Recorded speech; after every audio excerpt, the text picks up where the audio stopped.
you back here on the program. A total blast to have William Shatner in the red chair, and I loved playing him, those people that were imitating him. Wasn't sure how he felt, but if you want to see the full videos, we put a whole bunch of them on Strombo.com. It's your opportunity to go see the thing that Bill has clearly not seen before. And that's the thing about the internet machine, man. You can put some stuff on and people can laugh. You know, memes are a big part of that. We all have funny relationships with them. You laugh at it. Oh, there's somebody making fun of Keanu. Oh, there's some girl there and everybody's making fun of that person. But memes are actually people. Hard to know this, but sometimes when you see a picture of somebody on the internet machine, there's probably real flesh and blood behind them. Look at this one here. It's a Lara Crawford. So the internet went a bit heavy on that particular one. They lost their mind on one. The girl behind the picture, she thought she was just sharing it with her friends. Then it exploded online. Not awesome for her at all. I want to explore that concept, though, of when we go too far in our comments on the panel. First of all, I don't...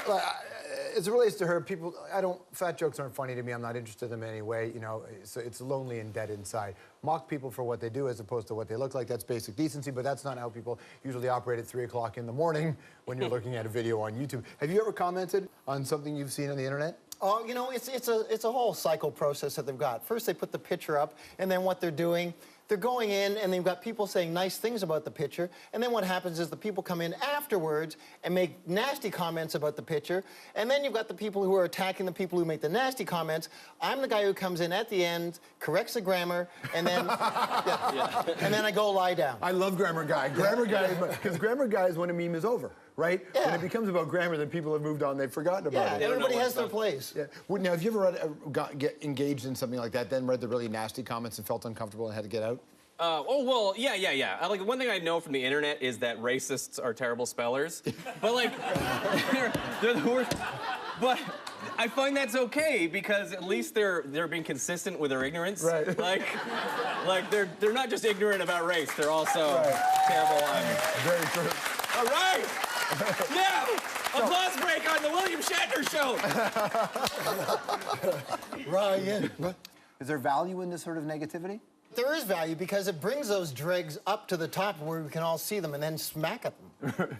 That is true, right? Attacking the attackers is fun. Well, it is fun, and it's fun to attack the attackers, and it's horrible to, sometimes you get on board with somebody, you're like, you try to befriend somebody in the internet, you're like, I'm gonna take your side because I agree with your opinion about this movie, but then 3 comments later they say something like, and be careful because Jews have all the money, and you're like, no, what happened? We were just talking about a movie and then you went evil, and now I said I like you and I can't delete my profile. Right. Ryan Belleville and the Jew hater are friends together, right? Yeah. No, we were just commenting on Bad Grandpa.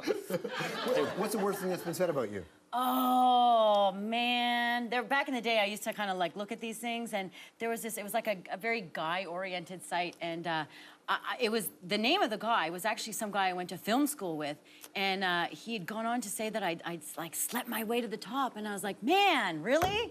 I feel like I slept my way to the bottom. I feel like I slept my way to a job. I was like, if that's all I did, I feel like I could have done better. Right. So, but, and I did not entertain that one. I did not go in to engage in that one, but it does hurt.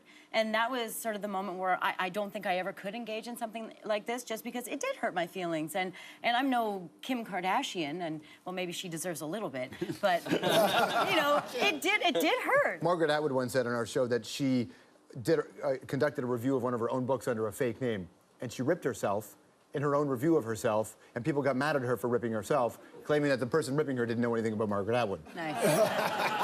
Which is pretty bang on. All right, so stick around. We're gonna let them go wild on somebody else when we come back.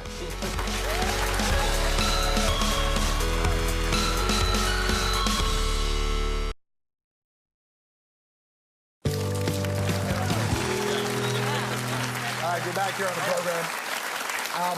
Now, before you sit there and go, oh, look, it's a bunch of people on TV talking about the way we talk about people on TV, the truth is I did search out online trying to find some of these commenters, but they're all hiding.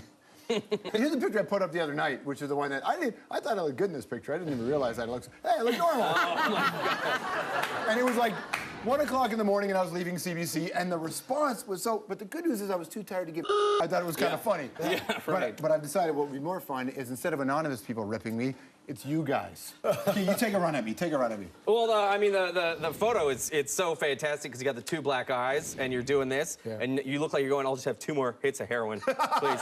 Just 2 more. Look at that. Yeah. Look at that. I'll just take 2 more spoonfuls. Yeah. 2 more spoonfuls. Yeah. When do you go back to meet Beetlejuice? I like that one. I like that one.